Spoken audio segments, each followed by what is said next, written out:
Olá, senhoras e senhores, e sejam todos muito bem-vindos ao Mundo Floresta, em mais um episódio do Entre Nós, esse que é o nosso cantinho para conseguir falar algumas coisas que não entram nos episódios comuns, né, das temporadas que a gente produz com mais calma do podcast, mas são temas que acabam nos sendo um pouco caros, eu diria, e aí a gente gosta de voltar aqui e conversar com vocês e expor um pouco da opinião também nossa, né, como podcast de cada um, e também ter essa conversa mais solta, né, mais livre.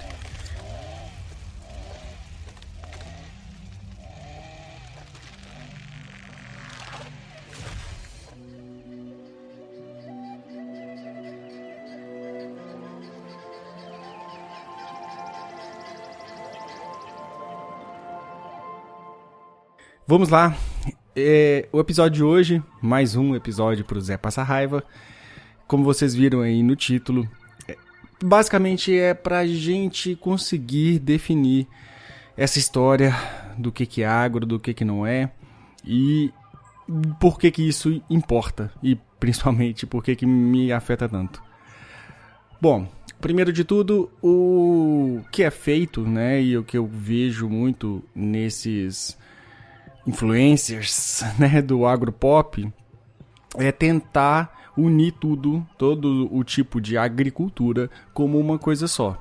E aí é a coisa da semântica das palavras, e as palavras têm significados, né? As palavras têm importâncias.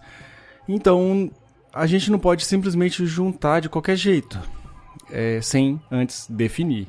Então, se a gente define modo de produção que trabalha a terra, só isso, beleza. A gente pode colocar agricultura tudo no mesmo balaio. Porém, como a gente sabe muito bem, principalmente quem já escuta o podcast há muito mais tempo, quando a gente fala de meios de produção, eles não são feitos da mesma coisa, da mesma forma. Então, existem dentro da agricultura dois meios de produção completamente distintos. Então, existe uma forma de produção, que também é chamada de agronegócio, né? Ela é exclusivamente, em sua maioria, e exclusivamente por isso, uma produção de commodities. O que seria isso? Produção de coisas para serem mandadas para fora, para serem vendidas para fora. Normalmente vendidas in natura, sem quase nenhuma tipo de preparação, de industrialização desses produtos. Então é soja, carne, algodão, tudo cru sendo mandado para fora. E existe uma outra forma de produção, que é uma produção menor e que não se encaixa nesta forma de produção de commodity. Por quê? São todos os tipos de plantas e etc. que são muito mais delicados para essa produção em larga escala. Então elas precisam de um tipo de cuidado diferente, né? Não vou falar que é maior, mas é um cuidado diferente para serem produzidos. Então, quando a gente separa essas duas coisas, a gente tenta separar então o agronegócio da agricultura familiar, sim, primeiro de tudo, né? Não é só isso, mas é primeiro de tudo, com essas duas diferenças no meio de produção. Então, um é focado em acumular dinheiro o máximo possível, acumular terra. Então, quanto mais terra, mais dinheiro, né? Mais vendas, e vender em sua grande maioria para fora, commodity. E um outro tipo de produção, que é um tipo de produção mais simples e que é o que alimenta, segundo o IBGE, com mais de 70% a mesa do brasileiro. Isso, infelizmente, vem mudando muito, principalmente com a propaganda do agronegócio para venda de industrializados e ultraprocessados, né? Então, isso está mudando um pouquinho, mas a maior parte da alimentação nossa, ela não é produzida dentro do sistema do agronegócio, por o sistema do agronegócio ser incompatível com certos tipos de planta, por conta dessa delicadeza delas. Então é mais difícil de usar trator, os tratores têm que ser menor, elas não são tão resistentes ao uso de venenos, entendeu? Então diversas coisas, por isso que existe esse foco, né, na soja e no milho, principalmente porque são plantas que já estão sendo modificadas geneticamente em laboratório há muito tempo e já estão sendo feitas plantas resistentes a veneno há mais tempo também. Então, é um dos motivos desse foco em soja, milho e grãos no geral. São formas de produções totalmente diferentes. Então, eu não sei se eu contei, né, no último sobre aula de campo, mas a professora que veio aqui, ela pediu para os alunos que eles desenhassem ou fizessem poesias e artes, eu acho que eu até comentei isso, da diferença, né, do agronegócio ou do que eles estavam entendendo sobre a agroecologia e os agroecossistemas no geral. E aí teve uma pessoa que fez um desenho de um canteiro, vários canteiros, né, de várias plantas diferentes, mas cada canteiro com um tipo só de planta. E a preocupação dela foi essa, de que seria monocultura. E aí eu falei com ela, tenta diferenciar quando a gente faz essas separações, de que não é apenas ter planta junta, tem todo um tipo de sistema de produção por trás, com o uso de trator, de veneno, de adubo químico, com o foco em commodity, com o foco em produção de dinheiro, basicamente. Então, não só a forma, mas também o conteúdo.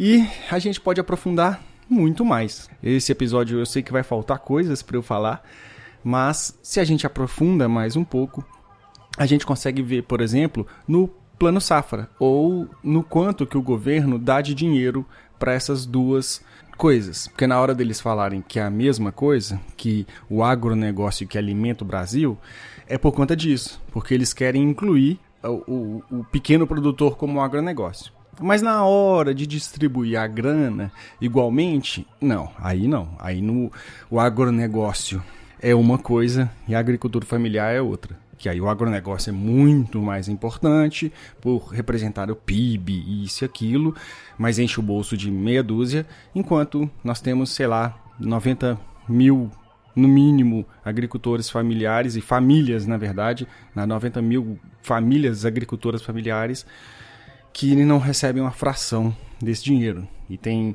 dificuldades para acessar, porque os grandes do agro têm advogados, tem um monte de gente para trabalhar para eles. É uma discrepância muito grande quando a gente fala de dinheiro. E aí a gente pode ir um pouquinho mais a fundo.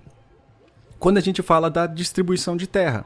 Então, a gente fala de agronegócio, são pessoas que têm espaços de tamanhos inteiros de países na Europa, né? Eu não canso de falar isso aqui. São uma pessoa sozinha tem de terra o equivalente a um país europeu. Então, assim, é claro que a gente diminui um pouco a Europa, porque a Europa tem países pequenos, mas mesmo assim é um lugar que tem, sei lá, 20 milhões de pessoas vivendo, enquanto aqui é gado, só gado. Então, existe uma diferença na distribuição de terra. E aí a gente tem que falar mais uma vez da reforma agrária. Então por que a reforma agrária não passa? Por que se são todos iguais e tudo, mas por que não faz a reforma agrária para dividir de igualdade, de forma igual, né, essa terra para as pessoas? Porque quem possui um país inteiro não quer que aquele ativo econômico que ele tem, não importa o que está ali em cima, se é planta, se é boi, se é vossoroca, ele tem um ativo, né, financeiro, ele não quer perder dinheiro. E é isso, não é que eles vão ficar pobres, não é que eles deixarão de ganhar dinheiro por um... Não. Eles vão ganhar menos dinheiro, é isso. Eles ainda vão continuar ganhando dinheiro. Eles só vão ganhar um pouquinho menos. Aí não pode. Aí, meu Deus, né? É o fim do mundo. Então, de novo, não são a mesma coisa. E aí, quando a gente fala, né, de reforma agrária e por que não passa, principalmente agora, dentro de um governo de esquerda, por que não se fala, não é nem que não passa, por que não se fala, não se cita reforma agrária? Por que isso não existe na boca de mais ninguém, praticamente? Só da galera mais, né, radical. Porque existe também o lobby. E a gente sempre vai voltar, né, na propaganda que o próprio agronegócio faz dele mesmo, do Agropop e tudo mais, que a gente já citou e já fez críticas a esse sistema de propaganda que é feito, né, para o agronegócio. E quando é feito esse lobby, é também quando a gente tem uma bancada do boi. Vamos lá. Há anos nós temos a bancada do boi no nosso sistema legislativo, no nosso sistema. Porque, assim, né, muitas pessoas que estão há muito tempo no mesmo lugar, mas outras são rotativas, mas todas pagas e representadas, representando, né, o agronegócio. Então, legislações para enfraquecer o meio ambiente, a defesa do meio ambiente, né, passam com muita facilidade, como passou agora, e a gente falou aqui também já, infelizmente passou aquela porcaria. Liberação de venenos. Então, cada dia se liberando mais e mais venenos, enquanto vários lugares do mundo estão proibindo, a gente só libera mais e mais e mais e mais veneno. E esse veneno não está sendo só usado, né, nas plantações, está sendo usado também como guerra química contra povos da floresta, contra povos indígenas, contra quilombolas.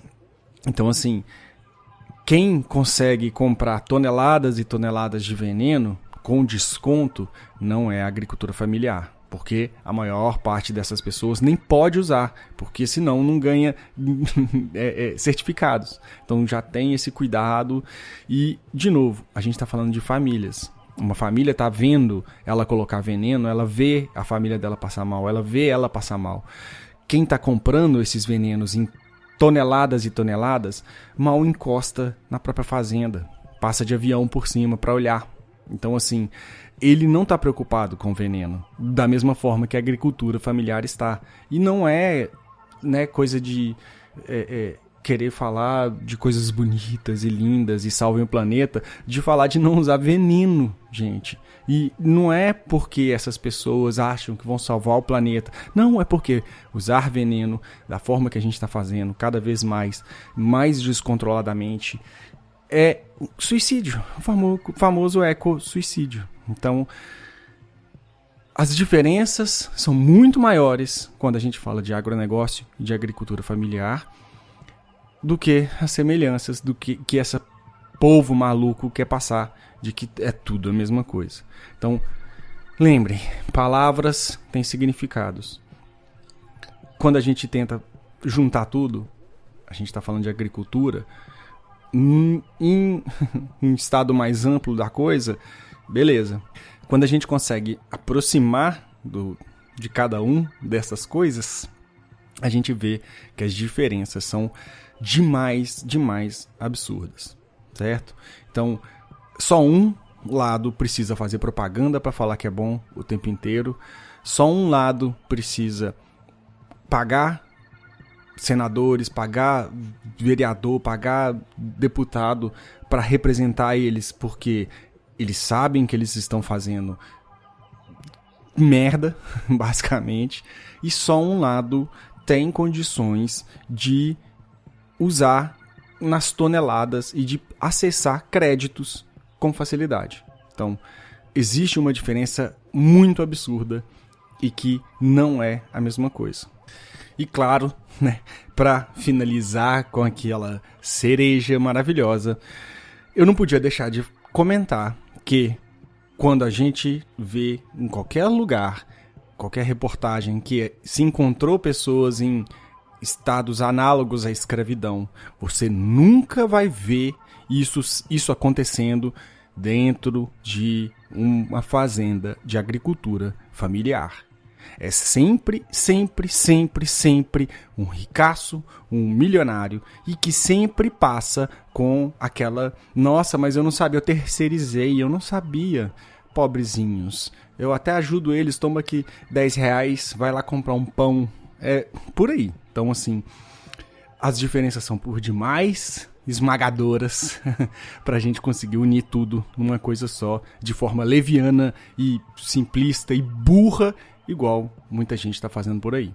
Na próxima vez que você ouvir que o agro é tudo a mesma coisa, você pode mostrar e com pontos que eu trouxe aqui, e tem mais, a gente pode até falar mais, mas eu trouxe alguns aqui só para ilustrar as imensas diferenças, que não é a mesma coisa. Existe o agronegócio, existe os grandalhões que exportam commodity, e existem pessoas, famílias que produzem comida, certo? Muito obrigado a todo mundo que me ouviu até aqui. Espero não ter transparecido tanto o meu ódio e espero também ter sido claro, né, nessas minhas colocações e como que é diferente. Muito obrigado, sigam a gente, se puderem também vão no nosso Apoia-se, que faz muita diferença pra gente. A gente tem poucos apoiadores ainda, ficamos felizes demais com todos eles, agradecemos vocês, todos que nos ouvem desde o primeira hora. A gente vê que tem muita gente que sempre está baixando logo quando sai. A gente fica muito feliz e muito gratificado com tudo isso. Mas se você também que não faz parte desse nosso grupo, de vez em quando a gente está lá trocando uma ideia, venha participar do nosso Apoia-se, apoia.se/mudafloresta, ou também pode contribuir através do nosso Pix, que é contato@mudafloresta.com. Certo? Muito obrigado e até a próxima.